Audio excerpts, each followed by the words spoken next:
Hi viewers, welcome back to our channel TPN Telugu Prabha. Right now మనతో సుమలత గారు ఉన్నారు, dancers unions president ఆవిడ.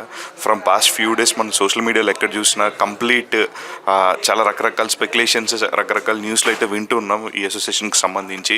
And రీసెంట్గానే ఒక కొత్త నోటీస్, జానీ మాస్టర్ గారికి ఒక షోకేజ్ నోటీస్ వచ్చింది. ఆయన దానికి ఎక్స్ప్లెనేషన్ ఇవ్వాలి, లేకపోతే కనుక ఆయన పర్మనెంట్గా బ్యాన్ చేస్తామని చెప్పి కూడా మనం సోషల్ మీడియాలో చూస్తున్నాం. సో ఆ విషయం పైన సుమలత గారిని అడిగి తెలుసుకునే ప్రయత్నం అయితే చేద్దాం. Hi madam. హలో అండి.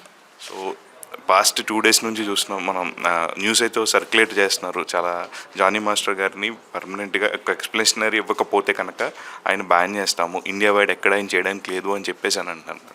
అంటే మీరు ప్రీవియస్గా మీకున్న ఎవరైతే అవినీతికి పాల్పడ్డారో వాళ్ళందరినీ మీరు క్వశ్చన్ చేస్తున్నారు, దానివల్లే ఇంత ఇష్యూస్ జరుగుతున్నాయి. మీరు వచ్చిన 6 monthsలోనే మీరు అందరినీ కూడా క్వశ్చన్ చేయడము, దానివల్ల వాళ్ళ ఎక్స్ప్లెనేషన్ ఇవ్వలేక 8 మంది రాజీనామా చేయడము, ఇవన్నీ మీరు చెప్తూ వచ్చున్నారు. బట్ రీసెంట్గానే ఈ బ్యాన్ ఏదైతే ఉందో, no cooperation movement federation side నుంచి, దీన్ని ఏ విధంగా చూస్తారు? అంటే మేము కరెక్ట్గా పనిచేస్తున్నామని మాకు అర్థమైంది సార్. గతంలో ఎవరు కూడా సరిగా పని చేయలేదని నేను అనుకుంటున్నా. మేము కరెక్ట్గా పని చేస్తున్నాం కాబట్టే మమ్మల్ని తట్టుకోలేక వాళ్ళు రాజీనామాలు చేశారు. ఎందుకంటే రాజీనామా చేయని 7 మంది కూడా ఉన్నారు.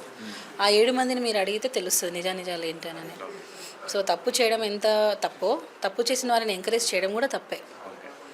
అండ్ ఇప్పుడు మీ లాస్ట్ ఎవరైతే శ్రీదేవి అని ఒక ఆవిడ ఉన్నారు అందులో మెంబర్గా, సో ఆవిడ మీ వెనకాలే ఉండాలి, చాలా వీడియోలో ఉన్నాను, నేను ఆవిడతోనే ఉన్నాను, అయినప్పటికీ కూడా నేను ఆవిడని వ్యతిరేకిస్తున్నానంటే ఇక్కడ జరిగే విషయాలు, జరిగే పరిస్థితులు ఆ విధంగా ఉన్నాయి, కంప్లీట్గా ఏకచక్రాధిపత్యంగా జరుగుతున్నాయి థింగ్స్ అని చెప్పేసి ఆవిడైతే మాట్లాడారు.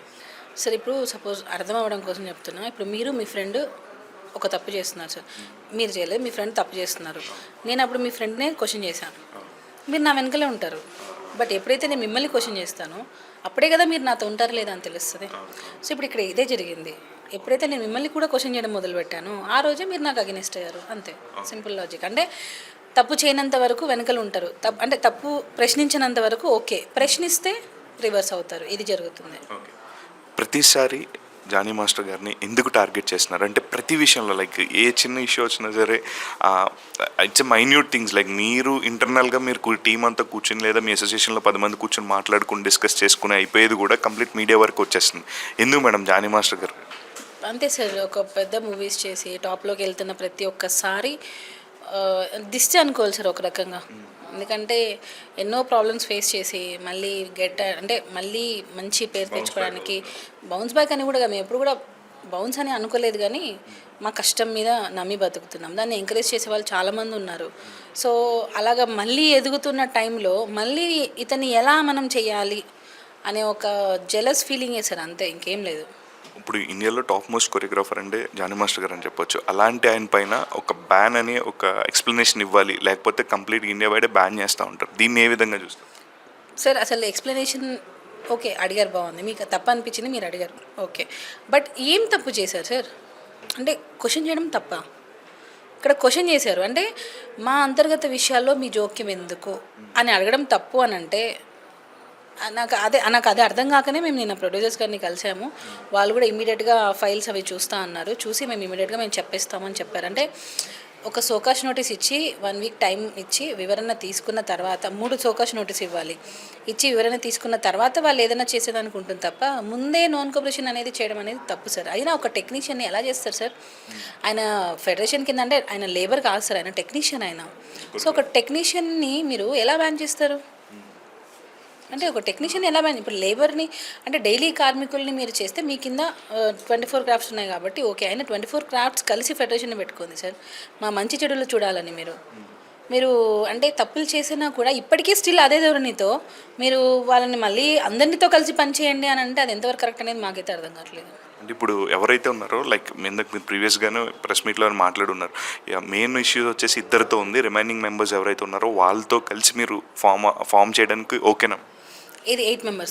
రిమైనింగ్ మెంబర్స్ ఎవరైతే ఉన్నారో, treasurer and at the same time ఇంకొక ఆయన, అదే ఒక టోటల్ 2 మెంబర్స్కి మీకు ఇష్యూ ఉంది. సో రిమైనింగ్ మెంబర్స్ ఎవరైతే రాజీనామా చేస్తున్నారో వాళ్ళతో కలిసి మీరు వెళ్ళండి అని చెప్పేసి సార్. మా సభ్యులు ఒప్పుకోవట్లేదు సార్, మేము ఒప్పుకున్నాం. మా సభ్యులు మీరు ఎలా చేస్తారు, మీ ఒక్కరి డెసిషన్ కాదు ఇది, మా డెసిషన్ కూడా మీరు తీసుకోవాలంటే మేము 5th జనరల్ బాడీ పెట్టాం. ఆ 5th జనరల్ బాడీలో సీక్రెట్ ఓటింగ్ అడిగారు. సో 12th సీక్రెట్ ఓటింగ్ జరిగింది. సీక్రెట్ ఓటింగ్లో కూడా మేమే గెలిచాము. సో ఉప ఎన్నికలు కావాలని చెప్పారు. సో దాని ప్రకారంగానే వెళ్తున్నాం. ఇక్కడ సభ్యులు ఒప్పుకున్నప్పుడు నేనేం చేస్తాను సార్? మీరు ఎప్పుడే మాట్లాడి చూసారన్నారా లైక్ మీ మెంబర్స్తో లైక్ ఎలా ఒకసారి చేద్దాము ఇంటి నుంచి మనకి ఇలాంటి ఒక ఆబ్లిగేషన్ వచ్చింది మనం కన్సిడర్ చేద్దాం వద్దని చెప్పి మీరు ఇంటర్నల్గా మీటింగ్ పెట్టుకున్నారు? అడిగాను సార్. అడిగితే వాళ్ళు ఇది మొదటిసారి కాదు చేయడము, వాళ్ళు 2-3 సార్లు ఇలానే చేశారు. సో ఈసారి క్షమించే ప్రసక్తే లేదు. అంటే మేము ఓటేసి గెలిపించుకున్న ప్రతి ఒక్కరికి ఇలాగ వెళ్ళి రాజీనామాలు చేయాలంటే బాడీ డిజాల్వ్ చేయాలి. అంటే ఇక్కడ సభ్యులకు కూడా నచ్చని విషయం ఏంటంటే మీరు గతంలో కూడా ఇదే చేశారు, అంటే బాడీ డిజాల్వ్ చేయాలని చెప్పి వెళ్ళి చేశారు. ఇప్పుడు కూడా సేమ్ అదే ఇంటెన్షన్తో ఎలా అంటే బాడీ డిజాల్వ్ అంటే వీళ్ళకి ఒక ఆప్షన్ అయిపోయింది అది. అంటే మనుషులు ఎప్పుడైతే పని కరెక్ట్గా చేస్తారో ఆ ప్రతిసారి కూడా వెళ్ళి ఆ బాడీ డిజాల్వ్ చేయాలి అంటే రాజీనామాలు చేయాలి అనే ఒక ఆలోచనని మా సభ్యులు ఎంకరేజ్ చేయట్లేదు. అక్కడ సార్ ప్రాబ్లం వచ్చింది. రేపు 26 కంప్లీట్ ఎలక్షన్కి అయితే వెళ్దాం. సభ్యులందరూ కూడా 26 రోజు ఎలక్షన్స్కి వెళ్ళాల్సిందే అని చెప్తున్నారు సార్. ఎందుకనంటే ఈరోజు ఈవినింగ్ మాస్టర్స్ మీటింగ్ ఉంది, మాస్టర్స్ డాన్సర్స్ అందరితో కలిపి. సో 7 o'clockకి మీటింగ్ ఉంది ఇప్పుడు. సో ఆ మీటింగ్ అందుకనే జానీ మాస్టర్కి ఇలా చేయడం అనేది మేము పూర్తిగా ఖండిస్తున్నాము. మేము దాన్ని ఎంకరేజ్ చేయట్లేదు.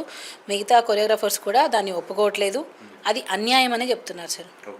ఎందుకనంటే ఆయనకు పని ఆపడం వల్ల 300 మందికి పని పోతుంది సార్. ఇప్పుడు ప్యారడైజ్ సాంగ్ జరుగుతుంది, అది కూడా హోల్డ్ అయిపోయింది.